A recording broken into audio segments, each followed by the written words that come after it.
G'day, Trooper Cody and Steve, and this story is about the Middle East in World War I, in Cairo, and it's early 1915, and in Cairo at that time there was only one chemist shop that was operated by an English chemist, and it catered obviously for the English, the French and other nationalities as well, but predominantly he was there for the English tourists, bureaucrats that were in Cairo at the time, and it was Lethbridge's chemist shop.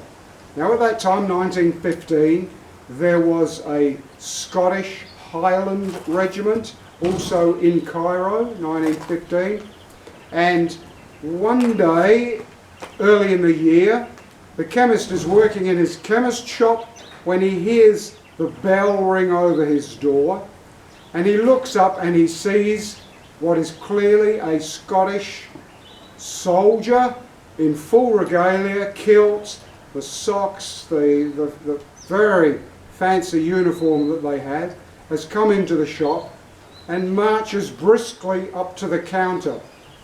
When the soldier gets to the counter, the chemist sees he's an older man and also sees that he's actually the regimental sergeant major.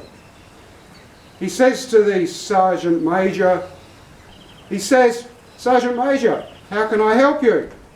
And in an accent that I'm not very good at, the sergeant major lifts his sporran, goes inside it, puts a handkerchief on the counter, unwraps the handkerchief. Inside the handkerchief is a rolled up prophylactic. He unrolls the prophylactic and he says to the chemist, "The wee Johnny's got a wee hole. Can you be fixing him?" I did warn you, it's an atrocious Scottish accent. So the chemist, taken aback, never had this happen before, says, "Sergeant Major, I sell a packet of 3 new prophylactics for 1 shilling and 9pence. Why would you want me to repair this?" And the sergeant major says, basically, "Will you repair this for me and how much will it cost?" So the chemist says, "Well, I imagine I should be able to vulcanise it for perhaps 1 penny. And the regimental sergeant major rolls up the prophylactic, folds up the handkerchief, puts it back in his sporran, turns around, marches out of the chemist shop. The chemist doesn't think much more of it, a pretty strange request, but the day goes on.